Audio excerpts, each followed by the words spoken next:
বাংলাদেশের জনগণের যে মনোজগতে দীর্ঘদিন ধরে এখানে সাম্রাজ্যবাদী ভারত একভাবে নিয়ন্ত্রণ করে আসছে, তার যে আধিপত্য বিস্তার করে এসছে, রাজনৈতিকভাবে হস্তক্ষেপ করে এসছে, একভাবে আমরা বলতে পারি যে এখানে ভারতীয় সাম্রাজ্যবাদের যে আন্তর্জাতিক যে পজিশন, সেই পজিশন এখানে খর্ব হয়েছে।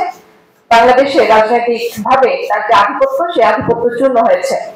কিন্তু আমরা দেখি যে 1971-এর পর থেকেই দীর্ঘ 54 বছরে এখানে যে সরকারগুলো এসছে, বিশেষ করে খনি হাসিনার যে সময়, সেই সময় আমরা দেখতে পাই যে বাংলাদেশের ছাত্র সমাজের মধ্যে যারা তরুণ রয়েছে, তাদেরকে কিভাবে পাঠ্যপুস্তকে নানাভাবে সাংস্কৃতিক ভাবে তারা এখানে এক ধরনের ভুয়া ইতিহাসের মাধ্যমে এখানে সাধারণ মানুষের মনোজগৎকে তারা একভাবে সঠিক ইতিহাসের বিরুদ্ধে তারা এখানে রেখেছে।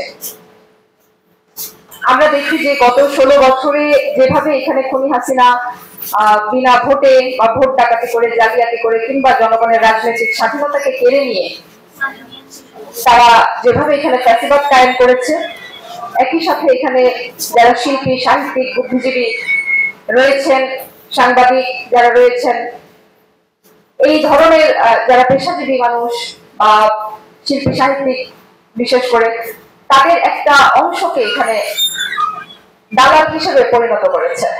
নানা রকম সুবিধা দিয়ে তারা এখানে এক ধরনের দালাল পাচাটা হিসেবে তারা এখানে তৈরি করেছিল। আমরা দেখি যে এর বিপরীতে বাংলাদেশের অনেক শিল্পী সাহিত্যিক যারা এখানে প্রগতিশীল, রাজনৈতিক চিন্তার সচেতন, যারা এখানে নিজের দেশকে, নিজের সংস্কৃতিকে এখানে বাঁচিয়ে রাখতে চান, যারা এখানে মানুষের মুক্তির কথা ভাবেন, সেই মানুষগুলো, সেই শিল্পী, সাহিত্যিক, কবি, বুদ্ধিজীবী, তারা কিন্তু এখানে দীর্ঘদিন এই ফ্যাসিবাদের বিরুদ্ধে লড়েছেন।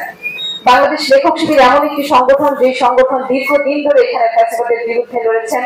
আমরা দেখি জুলাই গণ অভ্যুত্থানে বাংলাদেশ লেখক শিবিরের নেতৃত্ব এবং কর্মী, তাদেরকে আমরা পাশে পেয়েছি, তাদেরকে দেখেছি, সেই লড়াকু ভূমিকা তারা এখানে রেখেছেন। বন্ধুগণ, আমরা বলতে চাই যে বাংলাদেশ লেখক শিবিরের আজকের যে সম্মেলনের যে বিষয়বস্তু এখানে ঠিক করা হয়েছে, সঠিকভাবেই আগামী দিনে এখানে জনগণের যে সার্বিক মুক্তি, সেই সার্বিক মুক্তির লক্ষ্যে বাংলাদেশের শিল্পী, সাহিত্যিক, বুদ্ধিজীবী, কবি, সকল কর্মীদেরকে এখানে বাংলাদেশ লেখক শিবির সেই দিশা এখানে দেখাবে, বাংলাদেশের সংস্কৃতিকে সেই দিকে এগিয়ে নিয়ে যাবে।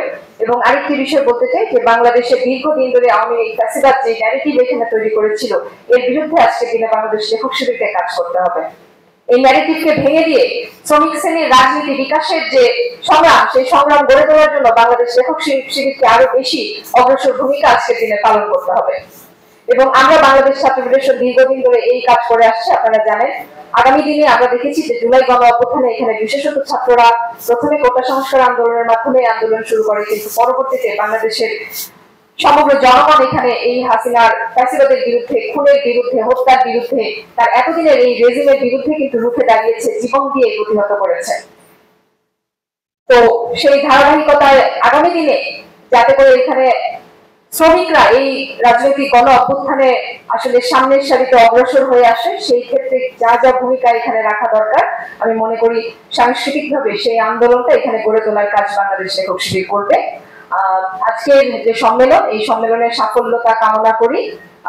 আগামী দিনের এই সম্মেলনের মাধ্যমে যে নতুন কমিটি হবে, সেই কমিটিকে নিশ্চয়ই সেই কমিটি তার যে লক্ষ্য, সেই লক্ষ্যে এগিয়ে যাবে এবং বাংলাদেশের শ্রমিক শ্রেণীর রাজনীতি বিকাশে তারা অগ্রসর ভূমিকা পালন করবে, এই আশাবাদ ব্যক্ত করছি এবং আজকের এই সম্মেলনে সামগ্রিক সফলতা কামনা করে আমার বক্তব্য শেষ করছি। ধন্যবাদ সকলকে।